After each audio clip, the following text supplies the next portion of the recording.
할렐루야, 좋은 아침입니다. 오늘은 누가복음 14장 25절에서부터 33절까지의 말씀을 통해서 예수님의 입장에서 본 제자에 대해 함께 말씀 나누기를 원합니다.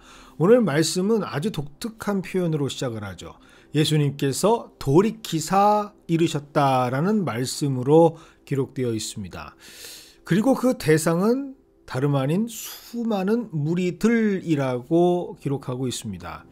정확하게 그 숫자가 얼마 정도인지는 모르겠지만 수많은 사람도 아니라 수많은 무리라고 누가는 기록하고 있죠. 이것은 바로 그 수가 결코 적지 않았음을 의미합니다. 정말로 저마다 다양한 목적과 생각을 가지고 있는 사람들이 예수님을 따라가고 있었다라는 기록이죠. 그래서 오늘 말씀은 모든 성도들이 그 대상이라고 해도 가능할 것 같습니다. 이때 하시는 말씀이 바로 26절과 27절의 말씀입니다. 그 내용은 바로 예수님의 제자가 될 수 있는 분명한 자격에 대한 말씀이죠. 첫째, 예수님께서는 절대적으로 예수님이 우선순위가 되어야 한다라고 말씀하십니다.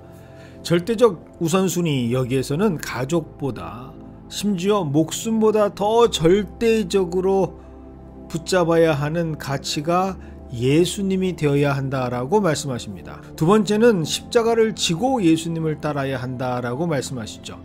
딱 잘라 말하면 나를 위해, 예수를 위해 죽을 수 있는 사람만이 예수님의 제자가 될 수 있다라는 아주 단호하신 선포입니다. 이 말씀에는 분명한 예수님의 뜻이 담겨져 있죠. 수많은 팔로워나 구독자, 그들을 원하는 것이 아닙니다. 진짜 제자가 필요하다라는 말씀이죠. 그런데 어떤 면에서는 예수님께서 좀 심하다라는 생각이 들 수 있을 것 같습니다. 뭐 꼭 이렇게까지 하셔야 했는가라고 하는 마음도 들죠. 거기까지 예수님을 따라 동행하면서 그 말씀에 귀를 기울이고 예수님께 큰 힘이 되어준 사람들 좀 고맙지 않은가라는 생각이 들 수도 있습니다. 그런데 예수님께서는 이러한 생각을 오늘 말씀 28절부터 33절의 말씀을 통해서 단호하게 거부하십니다. 그리고 왜 그렇게 하셨을까라고 하는 내용들을 이해할 수 있도록 수많은 무리들에게 역지사지, 즉 입장을 바꿔놓고 만약 너희들이 내 입장이라면 어떤 사람들을 제자로 삼을지를 한번 생각해보라 라고 하는 의미로 설명하고 계십니다. 예수님의 입장을 동감할 수 있도록 예수님께서는 두 가지 비유를 설명하시죠. 첫 번째 비유가 바로 28절에서부터 30절까지의 말씀입니다. 망대를 세우는 자의 비유죠. 이는 당시 역사적 사건을 빗대어서 하신 말씀으로 예수님의 시대에 살았던 사람이라면 누구라도 끄떡이며 수긍할 수밖에 없는 비유입니다. 당시 이스라엘 왕은 헤롯 왕이었습니다. 당연히 그 모든 권력은 이 헤롯 왕과 그 일가에 집중될 수밖에 없었죠. 그래서 이들은 자신의 세력이 얼마나 강한 것인가를 과시하려는 목적으로 이스라엘 여러 도시에 커다란 규모의 대건축물을 세우는 공사를 벌입니다. 그런데 문제는 이 공사가 대부분 용두사미의 결과로 마무리됐다라는 것이죠. 시작은 거창한데 공사마다 마무리를 짓지 못하고 미완으로 끝난 경우가 너무나 많았습니다. 그래서 오히려 그들의 계획과 의도와는 달리 그 공사들로 인해서 헤롯과 그의 일가들은 늘 조롱과 비난의 대상이 되었죠. 예수님께서는 이것과 함께 제자들을 동일선상에서 이해하라라고 요청하십니다. 비교해보라 라고 말씀하신 것이죠. 만약 예수님의 제자가 헤롯과 그의 일가와 같은 사람들이 되어서 하나님 나라의 망대를 세우는 일을 감당하게 된다면 어찌 될까라고 하는 것을 상상해보라 라고 비유로 말씀하십니다. 예수님께서는 헤롯과 그의 가족과 같은 자들이 예수님의 제자가 되어 그들과 같은 웃음거리와 지탄과 비판의 대상이 되는 것이 옳겠는가 라고 오히려 역설하고 계시는 것이죠. 똑같은 비유로 전쟁에 참가하는 왕의 비유를 31절과 32절에서 말씀하십니다. 이 비유도 역시 당시 정치적 정황을 활용해서 그들에게 비유하시는 시청각 자료였죠. 헤롯 왕은 헤로디아와 결혼하기 위해서 그의 첫 번째 아내였던 아라비아 왕 아레타스의 딸과 이혼을 합니다. 자신의 딸이 버림받게 된 것을 도저히 참을 수 없었던 아라비아의 왕 아레타스는 그래서 곧바로 이스라엘과 전쟁을 선포하고 전쟁에 들어가게 됩니다.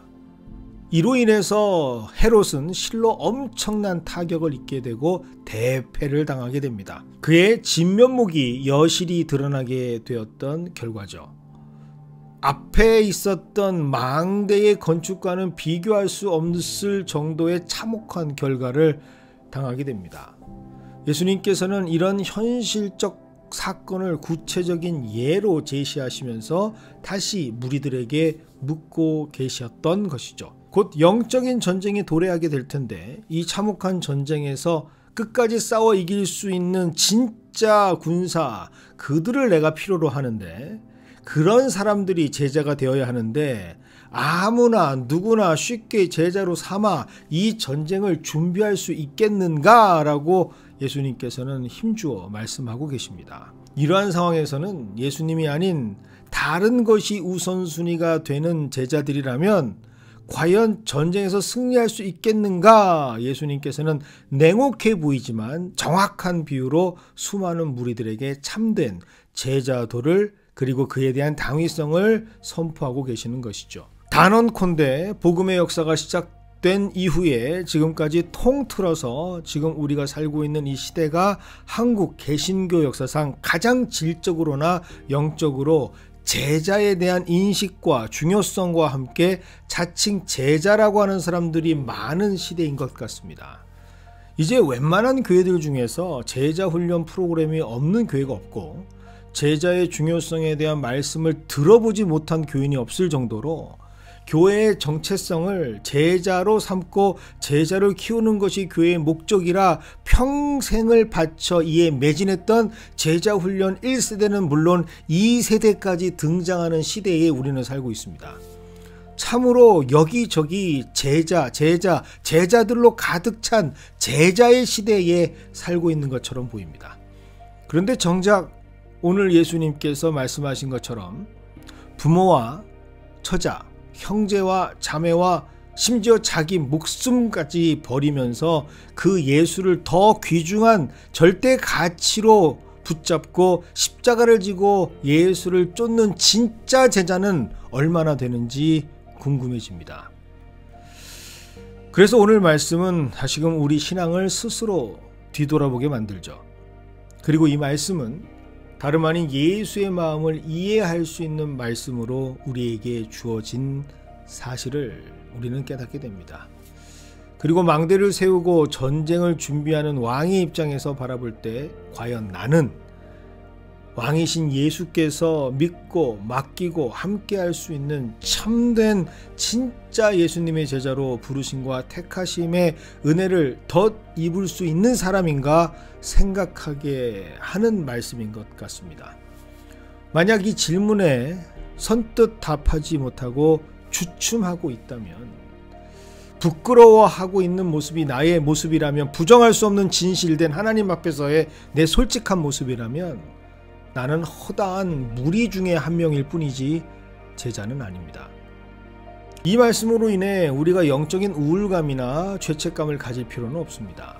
하지만 적어도 이 말씀으로 인해 나의 정확한 영적 상태를 분별할 수 있는 진단의 말씀이 되기를 원합니다. 그래야 이제 회복을 위한 처방이 시작될 수 있기 때문이죠. 그래서 나를 아프게 하지만 동시에 다행인 말씀으로 우리에게 고백되어지는 오늘 하루가 되기를 원합니다. 이 말씀이 새롭게 나의 솔직한 영의 모습을 깨닫게 하고 변화를 위해 다시 시작할 수 있는 힘이 되는 말씀이기 때문입니다.